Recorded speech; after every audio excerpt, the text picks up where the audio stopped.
नमस्कार। शिक्षा समाचार में आप सबका स्वागत है।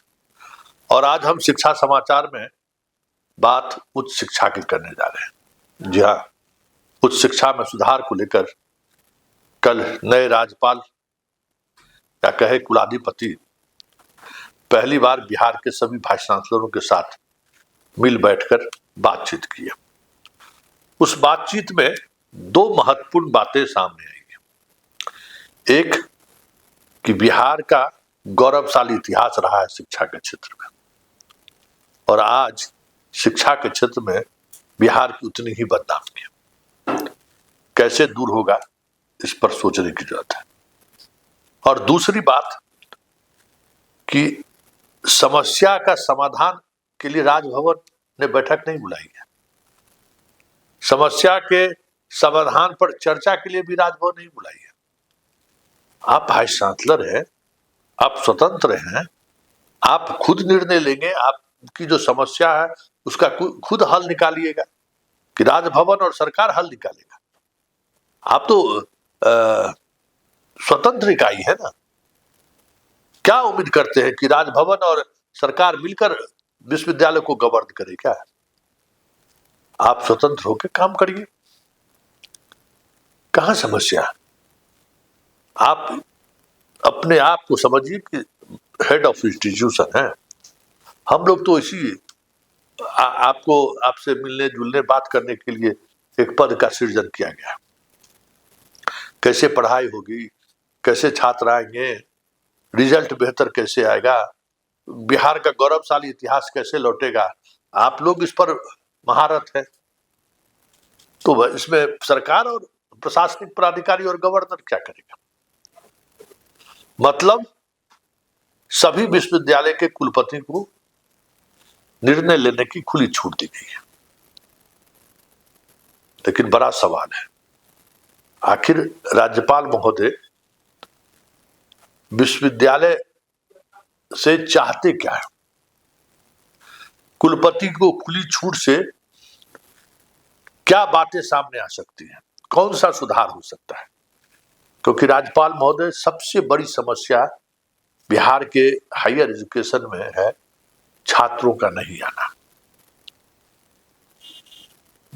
सबसे बेहतर कॉलेज जो है वहां भी छात्र नहीं आ रहे। कॉलेज में कॉलेज जैसा माहौल ही नहीं है। यूनिवर्सिटी की तो बात ही छोड़ दीजिए। यूनिवर्सिटी डिपार्टमेंट की भी स्थिति कमोबेश एक ही जैसी है। स्टूडेंट नहीं आते। स्टूडेंट कोचिंग में पढ़कर क्लर्क की तैयारी करते हैं, कोचिंग में बैठकर रेलवे की तैयारी करते हैं, कोचिंग में बैठकर दरोगा बहाली की तैयारी करते हैं, कोचिंग में बैठकर सिपाही बहाली की तैयारी करते हैं। कोई कॉलेज नहीं जाता है।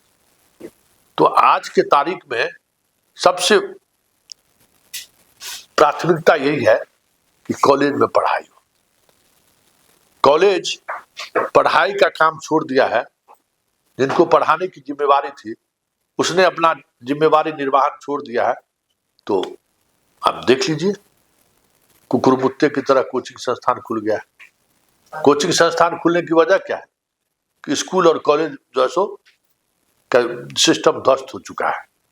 इसलिए तो आप देख रहे हैं इतने हर छोटे छोटे शहर में भी कोचिंग है। तो राज्यपाल महोदय, कुलाधिपति महोदय जी, सबसे बड़ी चुनौती है कि कॉलेज तक छात्र कैसे पहुंचे ये पहले सुनिश्चित हुई। और सरकार के एजेंडे के सहारे एजुकेशन नहीं चल सकता है। आप ये तो देखिए कि जहां आप एडमिशन ले रहे हैं छात्र छात्राओं का, उसका दायरा क्या है, वहां किस विषय के छात्र छात्राओं की संख्या है। आप उसी तरीके से वहां असिस्टेंट प्रोफेसर या प्रोफेसर की पोस्टिंग करिए। तब तो मान लीजिए कि आप एक ही कॉलेज में साइंस भी पढ़ाई हो रहा है, आर्ट्स भी पढ़ाई हो रहा है, कॉमर्स भी पढ़ाई हो रहा है, और आपके पास शिक्षक नहीं है, तो फिर ऐसी स्थिति में आप समझ सकते हैं कि क्या हो सकता है। बेहतर रिजल्ट आ सकता है क्या? आज अभी देखिए जितने रिजल्ट आए हैं, आप देख लीजिए ना। आपके यहाँ से ग्रेजुएशन करने वाले छात्र 60,000 करोड़ से अधिक की राशि खर्च हो रही है। लेकिन आपके कॉलेज में, आपके स्कूल में, आपके विश्वविद्यालय में पढ़कर लोग प्रोफेसर नहीं बन रहे हैं, डॉक्टर नहीं बन रहे हैं, इंजीनियर नहीं बन रहे हैं, चपरासी तक नहीं बन रहे हैं, और बजट 7,000 करोड़ का है। तो कुलाधिपति महोदय, सुधार वहां होना चाहिए।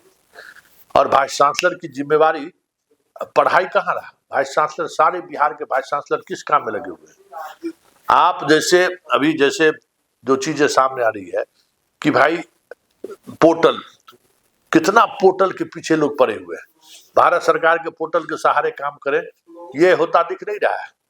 वहां कुछ अलग पोर्टल को लेकर व्यवस्थाएं हो रही है। तो ये सिर्फ उगाही और कैसे धनराशि ज्यादा से ज्यादा हमारे विश्वविद्यालय को मिले, बस खेल यही है। फंड जनरेट कैसे हो, खेल यही है।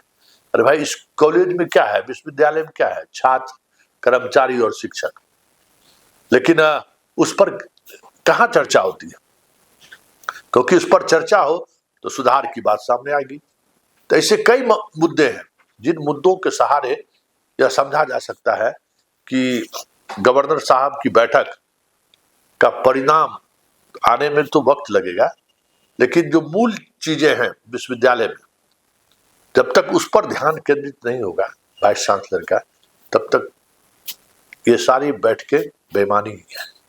क्योंकि इस बैठक में जो भी निर्णय हुआ होगा या जो भी निर्णय के इम्प्लीमेंटेशन की बात होगी, उसमें विश्वविद्यालय की जो भूमिका हो सकती है, वो भूमिका छात्र को लेकर है ना। और वही कह सकते हैं कि दूर दूर तक वो उसको लेकर कोई चर्चा ही नहीं है। आप वोकेशनल कोर्स खोले, बहुत सारे विश्वविद्यालय में छात्रों से पैसे लिए, रिजल्ट समय पर नहीं दे रहे हैं, पढ़ाई की व्यवस्था नहीं कर पा रहे हैं। और बहुत सारे, आपने भी कहा कि पत्रकारिता का कोर्स पढ़ाई होनी चाहिए। पत्रकारिता की पढ़ाई, प्लेसमेंट कहाँ है? बिहार में पत्रकारिता जैसे विषय को पढ़ाने वाले लोग कौन है? तो ऐसी बहुत सारी चीजें हैं जिन पर समग्रता से विचार करने की जरूरत है।